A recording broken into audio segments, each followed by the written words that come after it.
Hello guys, कैसे हैं आप लोग। आई होप कि बहुत ही अच्छा कर रहे हैं आप लोग अपनी लाइफ में। एक बार फिर से बहुत बहुत स्वागत है आप लोगों का फाइनेंशियल एजुकेशन बाय मुकेश पर। एक बार फिर से हम लौट आए हैं आपके लिए नया सेशन लेकर, introduction to stock market part 3, जिसमें हम सीखने जा रहे हैं what are the stock and what are the stock exchanges. तो आइए शुरू करें। What are the stock and what are the stock exchanges and of course हम इंडियन स्टॉक एक्सचेंजेस के बारे में ही बात करने जा रहे हैं, बिकॉज हर कंट्री का अपना अपना स्टॉक एक्सचेंज होता है। उस कंट्री के कंपनीज के स्टॉक उस एक्सचेंजेस पे लिस्ट किए जाते हैं, वहाँ पे उनके ट्रेडिंग्स होते हैं। तो ऑफ कोर्स हम यहाँ पर सिर्फ इंडियन स्टॉक एक्सचेंजेस के बारे में ही बात करने जा रहे हैं। तो आइए शुरू करें। टाइटल को देखते ही हमारे दिमाग में एक ही सवाल आता है, व्हाट आर द स्टॉक। हमने बहुत जगह ये चीज़ें सुनी हैं कि सो एंड सो कंपनी का स्टॉक गिर गया, सो एंड सो कंपनी का स्टॉक बहुत हाई चला गया। लेकिन ये स्टॉक होता क्या है, कभी आपने सोचा है? तो थोड़ा सोचिए, ब्रेनस्टॉर्मिंग कीजिए। जब आपने ये सारी चीज़ें सोची, सुनी, तो फिर इस चीज़ का क्या मतलब हो सकता है।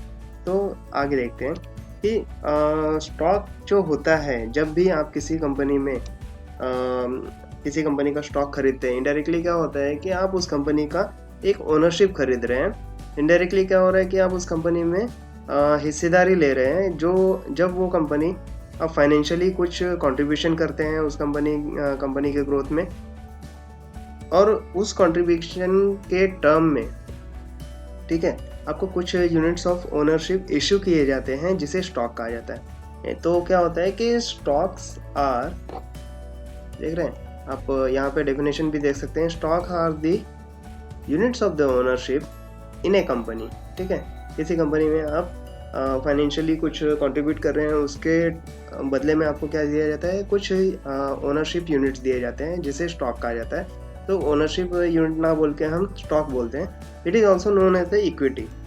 स्टॉक और इक्विटी, ये दोनों जो चीज़ें हैं सेम है। ठीक है, तो स्टॉक और इक्विटी दो अलग अलग चीज़ें नहीं हैं। आप उसे स्टॉक बोलो या इक्विटी बोलो, बोथ आर सेम। जब भी आप किसी कंपनी में, जैसे मैंने बताया कि आप जब भी किसी कंपनी में स्टॉक परचेज करते हैं, मतलब क्या होता है कि you became a stakeholder. ठीक है, आप शेयर होल्डर बन जाते हैं और उस कंपनी के प्रॉफिट एंड एसेट में भी भागीदारी बन जाती है आपकी। ठीक है, ये था स्टॉक के बारे में। अब कुछ पॉइंट्स हैं स्टॉक से रिलेटेड, वो हम देखते हैं। तो चलिए आगे बढ़ते हैं। तो इसमें हम देखते हैं कि स्टॉक्स जो होते हैं, कि अभी जिस तरह से लास्ट स्लाइड पे हमने बात की कि स्टॉक परचेज किया, खरीदा। तो ऑफकोर्स हम खरीद रहे हैं, तो ऑफकोर्स कोई तो होगा जो बेच रहा होगा।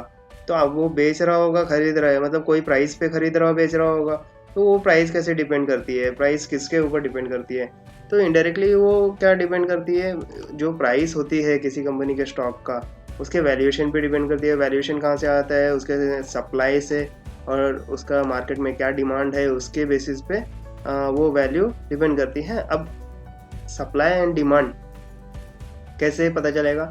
तो वो कंपनी का प्रोडक्ट क्या है, उस कंपनी का मार्केट में सप्लाई क्या है, और उसका डिमांड क्या है, लोगों को उसका रिक्वायरमेंट कितना है, उसका सप्लाई क्या है, उसका मैन्युफैक्चरिंग कितना हो रहा है, उसकी खपत कितनी हो रही है। वो सारी चीज़ें एनालिसिस करनी होती है। वो सारी चीज़ें आपको फंडामेंटल एनालिसिस में सिखाया जाएगा। फिलहाल के लिए मैं यहाँ पे शॉर्ट में आपको बता रहा हूँ कि किसी भी कंपनी के स्टॉक का प्राइस जो होता है वो डिटरमाइन होता है सप्लाई एंड डिमांड पे। सप्लाई एंड डिमांड, ये जो है बहुत ही बेसिक टर्म है और बहुत ही इम्पॉर्टेंट फैक्टर है, जिसको एनालिसिस करके आप कंपनी का फ्यूचर डिसाइड कर सकते हैं। ठीक है, और ये ऑफकोर्स जब हम कुछ खरीद रहे हैं, बेच रहे हैं, तो आज मैंने जो ख़रीदा है, ठीक है, आज मैंने कोई सो एंड सो प्राइस पे ख़रीदा है, तो ऑफकोर्स वो कभी तो राइज़ होगा, कभी फॉल होगा। जब बोलते हैं ना कि मार्केट गिर गया, अरे मार्केट बुलिश हो गया है, मार्केट बेरिश हो गया है, इनडायरेक्टली क्या हो रहा है कि मार्केट राइज हो रहा है या मार्केट गिर रहा है। बुलिश मतलब क्या होता है, राइज होना, और बेरिश मतलब क्या होता है, फॉल होना। ठीक है, मार्केट गिर गया तो वो टाइम पे क्या होता है कि स्टॉक प्राइसेस गिर जाते हैं। मार्केट राइज हो रहा है मतलब क्या हो रहा है, स्टॉक प्राइसेस बढ़ रहे हैं। तो राइज जब होगा तो आपको प्रॉफिट होगा, फॉल होगा तो आपको लॉस होगा। ये सिंपल सी बात है, ये सब समझने वाली सिंपल सी बात है। तो ये सारे चीज़ें जो हैं, तो वैल्यू ऑफ स्टॉक मतलब स्टॉक का प्राइस किस पे डिपेंड करता है, ऑफ कोर्स ये बहुत सारे वैरायटी ऑफ फैक्टर्स पे डिपेंड करता है, कंपनी के फाइनेंशियल परफॉर्मेंस पे डिपेंड करता है कि कंपनी कैसा परफॉर्म कर रही है year by year, and overall state of economy पे डिपेंड करता है कि इकोनॉमी कैसी जा रही है, मार्केट सेंटिमेंट, मतलब उस कंपनी से रिलेटेड न्यूज़ कुछ आ रहे हैं या फिर कुछ एक्सटर्नल न्यूज़ आ रहे हैं, पॉजिटिव हो नेगेटिव हो, तो वो डिसाइड करता है कि उसके वैल्यूज़ बढ़ेंगे या कम होंगे। तो ये सारी चीज़ें यहाँ पे डिफाइन की जाती है। इस तरह से मार्केट में स्टॉक वर्क करता है, उसके प्राइस राइज फॉल होते हैं, और इसी बेसिस पे ऑफ कोर्स राइज और फॉल हो रहा है, मतलब क्या हो रहा है, प्रॉफिट हो रहा है, हाँ, प्रॉफिट हो रहा है और लॉस हो रहा है। तो इस बेसिस पे क्या करते हैं कि लोग लॉन्ग टर्म के लिए इन्वेस्ट कर देते हैं, ठीक है, to generate the wealth in long term, ठीक है, लॉन्ग टर्म के लिए इन्वेस्ट करके एक वेल्थ जनरेट करते हैं। और कुछ लोग क्या करते हैं कि ट्रेडिंग करते हैं, एक्टिवली ट्रेडिंग करते हैं शॉर्ट टर्म प्रॉफिट्स के लिए, ठीक है। तो ये सारी चीज़ें हैं स्टॉक से रिलेटेड। अरे भैया, हम तो स्टॉक समझ गए, अब ये स्टॉक एक्सचेंज क्या होता है, क्योंकि यहाँ पे क्या लिखा हुआ है कि stocks traded on stock exchanges. तो ठीक है, स्टॉक तो हमें सब कुछ समझ में आ गया कि स्टॉक होता क्या है, उसे उसका प्राइसेस कैसे फॉल एंड डाउन होते हैं, तो ये सब तो समझ में गया। आगे अब स्टॉक एक्सचेंज क्या है, तो चलिए आगे देखते हैं कि स्टॉक एक्सचेंज है क्या, ठीक है। तो आगे बढ़ते हैं, what are the stock exchanges now, ठीक है। अब स्टॉक एक्सचेंज है क्या, तो थोड़ा सोचते हैं कि स्टॉक एक्सचेंज होता क्या है। एक्सचेंज मतलब क्या होता है, आप थोड़ा दिमाग लगाइए और बताइए। एक्सचेंज मतलब क्या होता है, लेन देन करना। मतलब क्या हो रहा है कि मैं आपको स्टॉक दे रहा हूँ तो उसके बदले में कुछ ले रहा हूँ, मतलब एक्सचेंज कर रहा हूँ। मैं स्टॉक दे रहा हूँ, आपसे पैसे ले रहा हूँ, आप पैसे दे रहे हो, मैं स्टॉक दे रहा हूँ, तो ये एक्सचेंज होता है, लेन देन होता है, ठीक है। तो जैसे लेन देन होता था, फॉर एग्जांपल आप किसी किराना स्टोर में जाते हो या कोई जनरल स्टोर में जाते हो, वहाँ से आप राइस खरीद रहे हो, तो आप क्या कर रहे हो, एक्सचेंज कर रहे हो ना, कि आप पैसे दे रहे हो, उसके बदले में आपको राइस दे रहे हैं, ठीक है। तो ऐसे ही होता है कि आप एक फाइनेंशियल जब कंट्रीब्यूशन देते हो कंपनी को, तो आपको एक कुछ यूनिट्स ऑफ ओनरशिप देता है, मतलब वो आपको कंपनी में हिस्सेदारी दे रहा है। तो वो अब एक्सचेंजेस जो हो रहे हैं, स्टॉक एक्सचेंजेस जो हो रहे हैं, ये कहीं पे होता रहेगा। अभी फॉर एग्जांपल मैंने जो एग्जांपल दिया आपको कि आप जनरल स्टोर पे गए, वहाँ पे आपने राइस खरीदा और आपने कुछ पैसे दिए, उसके बदले में आपको राइस मिला, तो आप कहाँ गए, जनरल स्टोर पे गए। मतलब एक मार्केट प्लेस हो सकता है, एक जगह हो सकती है जहाँ पे स्टॉक मिलते हैं, वहाँ जाके हमें वो खरीदना होता है। तो इनडायरेक्टली क्या हम समझ रहे हैं कि stock exchanges is nothing but a marketplace where publicly traded company stocks are bought and sold, ठीक है।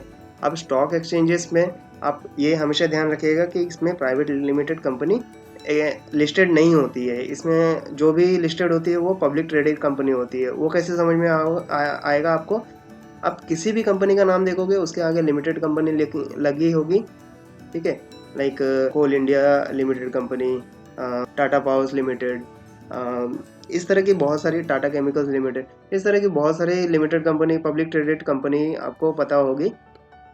तो वो सारी कंपनी ही इस मार्केट प्लेस में लिस्टेड होती है, जहाँ पे लोग एक्टिवली ट्रेड सेलिंग बाइंग करते रहते हैं। लोग आते हैं और आके यहाँ पे एक्सचेंज करते रहते हैं एक दूसरे से, कोई पैसे देता है उसके बदले में स्टॉक लेता है। तो ये कैसे बाइंग सेलिंग होता है वो हम रियल टर्म में आगे ज़रूर देखेंगे कि हम कैसे कोई ट्रेड लेते हैं, कोई ट्रेड क्लोज करते हैं, तो वो सारी चीज़ें हम देखेंगे। तो आपको यहाँ पे इतना समझ में आ गया होगा कि स्टॉक एक्सचेंज जो होता है वो एक मार्केट प्लेस है, एक मार्केट है, एक जगह है जहाँ पर आकर हमें पब्लिक ट्रेडेड कंपनीज के स्टॉक्स खरीदने और बेचने होते हैं, ठीक है।